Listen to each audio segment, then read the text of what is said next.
22 अगस्त 2022 NASA ने एक tweet किया कि उन्होंने फाइनली एक ब्लैक होल के साउंड को कैप्चर कर लिया है।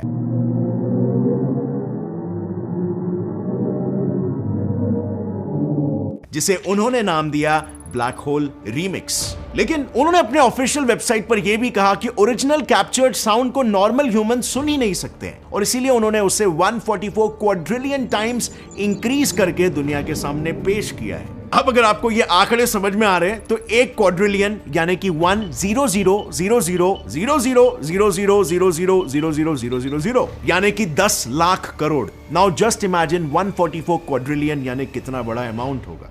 And this actually makes me curious कि ओरिजिनल साउंड असल में कैसी होगी और उतने माइन्यूट फ्रीक्वेंसी पर आखिर उन्होंने इस साउंड को डिटेक्ट कैसे किया। वेल, मुझे भी यही जानना था और इसीलिए मैंने एक सॉफ्टवेयर की मदद से ओरिजिनल साउंड को रिक्रिएट किया कि ओरिजिनल साउंड जो नासा ने एक्चुअल में डिस्कवर किया वो कैसा होगा। वेल, नासा वालों ने यह कहा था कि उन्हें जो साउंड मिला उस साउंड को उन्होंने 57 ऑक्टेव से बढ़ा दिया ताकि हमें सुनाई दे सके और हमने इसका एग्जैक्ट ऑपोजिट किया। नासा वालों ने जो साउंड को जारी किया था हमने 57 ऑक्टेव से उस साउंड की फ्रीक्वेंसी को रिड्यूस कर दिया ताकि हमें ओरिजिनल आवाज सुनाई दे। अब यह है ओरिजिनल साउंड जो नासा वालों को मिला था। जी हां, कुछ सुना ही नहीं दे रहा है, राइट? और इसीलिए तो इन्होंने इतने ऑक्टेव्स को बढ़ाया। सो काइंड ऑफ हम ये कह सकते हैं कि नासा वालों ने जो साउंड जारी किया वो उसका एम्पलीफाइड ओरिजिनल वर्जन है। बट अब इतना एक्सपेरिमेंटेशन अगर कर ही लिया है तो व्हाट इफ हम नासा ने पब्लिश किए हुए ब्लैक होल की फ्रीक्वेंसी को कुछ ऑक्टेव्स और बढ़ाकर देखें तो मैंने एग्जैक्टली वही किया। और अब मैं आपको एक वार्निंग दे देता हूं, वीडियो को पॉज करके वॉल्यूम को थोड़ा सा कम कर लो और फिर सुनो। इट्स जस्ट दिस इज थोड़ा सा creepy.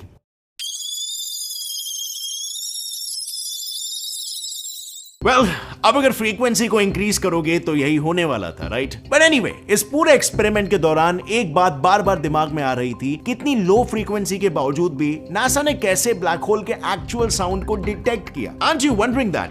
Well, let's find this out. So साल 2003 नासा के साइंटिस्ट चंद्रा एक्सरे ऑब्जर्वेटरी की मदद से यूनिवर्स को चारों दिशाओं में स्कैन कर रहे थे। इस स्कैनिंग के दौरान उन्होंने यह ऑब्जर्व किया कि हमारी नजदीकी पार्सियस गैलेक्सी क्लस्टर, उसमें से भारी मात्रा में प्रेशर वेव्स यूनिवर्स से बाहर निकल रहा है। अब क्योंकि pressure wave is nothing but sound, और यह बात तो हमने स्कूल में ही सीखी थी कि साउंड को ट्रैवल करने के लिए एक मीडियम का होना जरूरी है जो कि अर्थ में एटमॉस्फेयर होता है। हमारे एटमॉस्फेयर में साउंड ट्रैवल करती है with the help of pressure waves. यह प्रोसेस आपको पता ही होगा, बड़ा सिंपल है। जब कोई भी चीज साउंड प्रोड्यूस करती है तब वो वाइब्रेट होती है, जिसकी वजह से उसके आसपास के पार्टिकल्स भी वाइब्रेट होने लगती है और इससे बेसिकली एक चेन रिएक्शन प्रोड्यूस होता है जिससे हाई और लो पार्टिकल डेंसिटी रीजन्स फॉर्म हो जाते हैं, जिसे ही तो हम बेसिकली प्रेशर वेव्स कहते हैं। और साइंटिस्टों ने गैलेक्सी क्लस्टर वेव से यही अनुमान लगाया कि शायद ये पूरा गैलेक्सी क्लस्टर साउंड से ही एसोसिएटेड है। आई मीन, यहां पर साउंड वेव्स पूरे गैलेक्सी क्लस्टर में ट्रैवल करती है। अब जब गौर से इस चीज की स्टडी की गई तब यह बात सामने आई कि इन गैलेक्सीज में मौजूद गैसेस पर जो प्रेशर वेव जनरेट कर रहा है वो कोई और नहीं बल्कि ब्लैक होल ही खुद है। ब्लैक होल से निकल रही ये प्रेशर वेव्स इतनी हाई है कि वो इस क्लस्टर से निकल रहे हॉट गैसेस पर रिपल्स जनरेट कर रहे हैं। अब एक तरफ आइंस्टाइन्स थियरी ऑफ रिलेटिविटी हमें मैक्रो स्केल पर यानी कि प्लैनेट, स्टार्स, गैलेक्सीज एटसेट्रा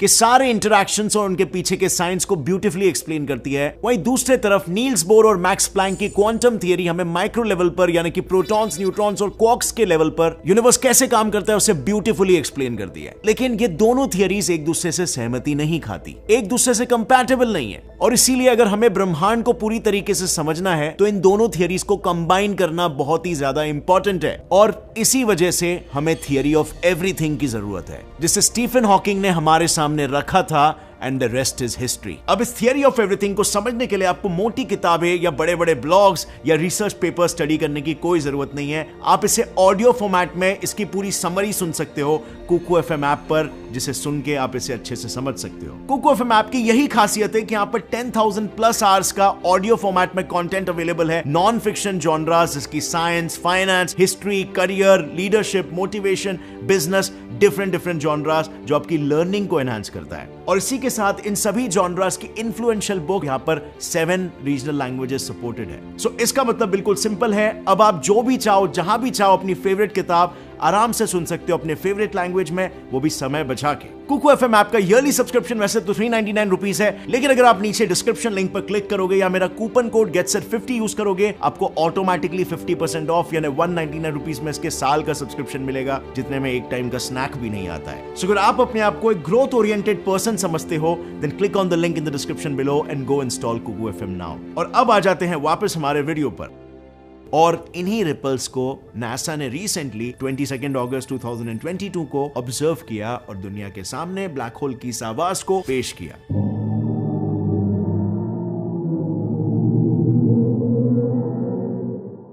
पर अब सोचने वाली बात यह है कि परसुएस क्लस्टर अर्थ से कुछ 240 मिलियन लाइट ईयर्स दूर है, और इतनी दूर से साइंटिस्टों ने इसका साउंड पता लगा लिया। तो क्या हमारे पास आज के तारीख में इतने पावरफुल डिटेक्टर्स हैं कि हम इतनी दूर से भी साउंड को रिकॉर्ड कर सकते हैं? Well, I am sorry to say, but not really. दरअसल इसके लिए साइंटिस्टों ने जिस टेक्निक को यूज किया उसे कहते हैं सोनिफिकेशन। सिंपल भाषा में मैं कहूं तो किसी भी इमेज में से साउंड को एक्सट्रैक्ट करना। आई नो, सुनने में थोड़ा सा साई-फाई मूवी सा कॉन्सेप्ट लग रहा हो, या मे बी आपको झोल लग रहा हो कि आखिर एक स्टिल इमेज में से हम कैसे साउंड को डिराइव कर सकते हैं। वेल, ये प्रोसेस काफी कॉमन है और ये पहली बार नहीं किया गया। जब नासा ने किसी इमेज में से साउंड को जनरेट किया हो, नासा कई बार इमेजेस में से साउंड को जनरेट करते आया है। इसके पहले भी नासा ने कई सेलेस्टियल ऑब्जेक्ट्स के एक्स-रे, इंफ्रारेड और ऑप्टिकल इमेजेस की मदद से ब्यूटीफुल साउंड्स को प्रोड्यूस किया है।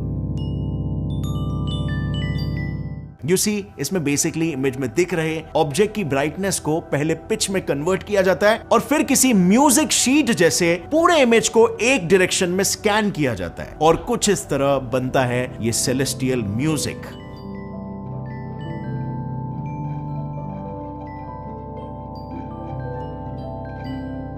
Interesting, right? और रिसेंटली भी इसी टेक्निक के मदद से ब्लैक होल के साउंड को भी तो डिटेक्ट किया है, but this time with a little twist. इस बार इन्होंने इस ब्लैक होल की इमेज में ब्राइटनेस को डायरेक्टली पिच में कन्वर्ट नहीं किया, बल्कि इस गैलेक्सी क्लस्टर में मौजूद ब्लैक होल से क्रिएट हुई डेंसिटी वेव्स को डिटेक्ट और एनालाइज किया, और फिर उसके बाद साउंड को रेडियली जनरेट किया। एज इन, इस इमेज को लेफ्ट टू राइट स्कैन करने के बजाय क्लॉकवाइज स्कैन किया गया हो, जैसे कुछ इस तरह, और हो गया ब्लैक होल रीमिक्स का साउंड तैयार। पर यह तो हुई यूनिवर्स में साउंड डिटेक्ट करने की एक टेक्निक, बट एक और एक टेक्निक है जिसकी मदद से साइंटिस्टों को यूनिवर्स के साउंड को डिटेक्ट करने में आसानी होती है, और वो तरीका है प्रोब। दरअसल साइंटिस्ट प्रोब पर एक ऐसा डिवाइस इंस्टॉल करते हैं जो स्पेस में मौजूद ऑब्जेक्ट्स के साउंड को डिटेक्ट कर पाए। इन डिवाइसेस में 3 कॉइल लगे होते हैं जो स्पेस के 3 dimensions X, Y and Z में ओरिएंटेड होते हैं। अब जैसे ये प्रोब स्पेस एक्सप्लोरेशन की शुरुआत करता है, तब इन पर लगे ये 3 कॉइल्स प्लैनेट्स और बाकी सेलेस्टियल ऑब्जेक्ट से आने वाले मैग्नेटिक और इलेक्ट्रिकल फ्रीक्वेंसीज या कह लो वेव्स को कैप्चर करते हैं। फिर कैप्चर की हुई इन सभी फ्रीक्वेंसीज को वो अर्थ पर भेजता है, और फिर हमारे यहाँ मौजूद वैज्ञानिक उन फ्रीक्वेंसीज को डिजिटली कन्वर्ट करके साउंड जनरेट करते हैं। Now I am pretty sure इतना सब सुनने के बाद आप सभी के दिमाग में सवालों की रेस चल रही होगी। इस स्पेस में साउंड कैसे भाई? स्पेस में तो पूरा वैक्यूम है, मतलब पार्टिकल्स तो बिल्कुल है ही नहीं, तो एटमॉस्फेयर जैसा मीडियम कैसे है? और ना ही हमने ब्लैक होल के पास कोई प्रोब भेजा है। वेल, जैसे कि मैंने पहले बताया, साइंटिस्टों ने साउंड को जनरेट किया है थ्रू सोनिफिकेशन प्रोसेस, जिसमें उन्होंने गैलेक्सी क्लस्टर के इमेज में दिख रहे प्रेशर वेव्स को इंटरप्रेट किया है। But wait, hold up, pressure waves ही तो एक्चुअल साउंड जनरेट करते हैं, राइट? तो क्या इसका मतलब स्पेस में भी एक्चुअल साउंड प्रोड्यूस होता है? क्या अब तक हमने जो भी सुना वो एक मिथ था? आपने अक्सर ये सुना होगा, राइट, कि स्पेस में साउंड क्रिएट ही नहीं हो सकता क्योंकि एटमॉस्फेयर ही नहीं होता है, वो एक वैक्यूम है। तो यहाँ पर इस फाइंडिंग्स का क्या मतलब है? और अगर स्पेस में एक्चुअल साउंड प्रोड्यूस हो रही है तो हम डायरेक्टली उसे क्यों नहीं रिकॉर्ड करते हैं? देखो, फर्स्ट ऑफ ऑल, जैसे मैंने कहा, ये वेव सिर्फ तभी क्रिएट हो सकते हैं जब आसपास पार्टिकल्स मौजूद हो, जो ये गैलेक्सी क्लस्टर में गैस और डस्ट की मदद से मुमकिन है। लेकिन हम एक चीज यहाँ पर भूल रहे हैं। यहाँ पर आपको शायद इमेज से पता नहीं चल रहा हो, लेकिन ये गैलेक्सी क्लस्टर कई मिलियन लाइट ईयर्स चौड़ा है। मतलब ये प्रेशर वेव्स उसी बड़े स्केल के हैं, कई मिलियन लाइट ईयर्स चौड़े। नहीं समझे? वेल, सिंपल एनालॉजी से समझते हैं। देखो, अगर हम कंपेयर करें इन्हें हमारे अर्थ में जनरेट हो रहे साउंड से, तो ह्यूमंस की हियरिंग रेंज होती है 20 हर्ट्ज से 20,000 हर्ट्ज के बीच। 20 हर्ट्ज माने साउंड वेव्स एक सेकंड में 20 बार ऑसिलेट करते हैं, लेकिन पर्सियस गैलेक्सी क्लस्टर के ऑब्जर्वेशन से पता चला कि यहां प्रेशर वेव्स के वन ऑसिलेशन का पीरियड के कुछ 9.8 मिलियन ईयर्स है। तो अब आप सोच सकते हो कि इसकी फ्रीक्वेंसी कितनी लो है, और कैलकुलेट करने से यह पता चला कि ऑब्जर्व फ्रीक्वेंसी तो नॉर्मल हियरिंग फ्रीक्वेंसी से 57 ऑक्टेव्स तक कम थी। अब ऑक्टेव्स क्या होता है भाई? Let me explain. ऑक्टेव ये शब्द आता है एक लैटिन वर्ड से जिसका मतलब होता है 8, और इसे ज्यादातर म्यूजिशियंस यूज करते हैं। देखो, जब हम इंडियन क्लासिकल म्यूजिक की बात करते हैं तब हम कहते हैं कि उसमें 7 स्वर होते हैं, बेसिकली नोट्स, जैसे सा रे ग म प ध नी सा। अब यहां पर नोटिस करने वाली बात यह है कि यहां पर सा रिपीट हो रहा है, पहले सा फिर सा, सो ये सीक्वेंस वापस से रिपीट होती है, तो टोटल 8 नोट्स हो गए। Well, this is an Octave. अब जैसे जैसे हम इस सीक्वेंस में आगे बढ़ते हैं, नोट्स की फ्रीक्वेंसी भी बढ़ती जाती है, और एक ऑक्टेव को कुछ इसी तरीके से डिफाइन किया गया है कि सेकंड ऑक्टेव के सा की फ्रीक्वेंसी फर्स्ट ऑक्टेव के सा की फ्रीक्वेंसी से डबल होती है। मतलब अगर पहले सा की फ्रीक्वेंसी है 65.4 हर्ट्ज, तो उसके बाद आने वाले सा की फ्रीक्वेंसी होगी 130.8 हर्ट्ज, यानी पहले वाले का डबल। अब ह्यूमन हियरिंग रेंज 20 हर्ट्ज से 20,000 हर्ट्ज में टोटल 10 ऑक्टेव्स होते हैं, और जैसे कि हमने शुरू में बात की, नासा ने रिलीज की ब्लैक होल रीमिक्स की फ्रीक्वेंसी इस नॉर्मल रेंज से भी 57 टाइम्स कम थी, मतलब हमारे ऑडिबल फ्रीक्वेंसी से काफी ज्यादा कम। अब इस स्केल के साउंड को एक्चुअली में सुनने के लिए हमें बहुत ही ज्यादा सेंसिटिव डिटेक्टर्स बना के उस गैलेक्सी क्लस्टर तक भेजना पड़ेगा, और उसके बाद भी डिटेक्ट हुई साउंड को हमारे हियरिंग रेंज तक लाने के लिए कई गुना तक आर्टिफिशियली उसे एम्पलीफाई करना पड़ेगा, तब जाकर हम उस साउंड को असल में सुन पाएंगे। अब अगर आप नासा के इस ट्वीट के नीचे लिखे गए कमेंट्स को पढ़ोगे तो उसमें कई लोगों के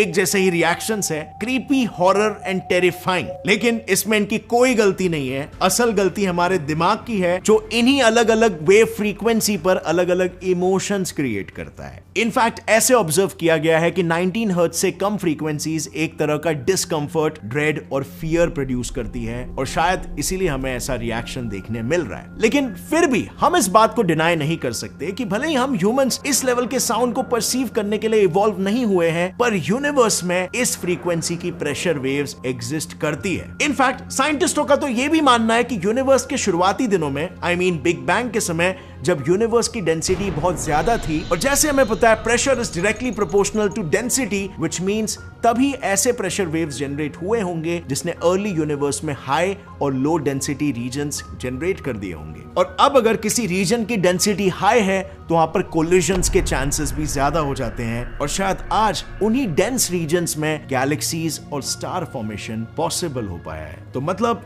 शायद हम ये भी कह सकते हैं कि ये वेव्स कोई म्यूजिक के वेव्स नहीं, बल्कि हमारे एग्जिस्टेंस के वेव्स है। ये वही वेव्स है जिसकी वजह से स्टार फॉर्मेशन पॉसिबल हो पाया और galaxy formation, and as a result life भी। सो या, these waves are kind of like God to us.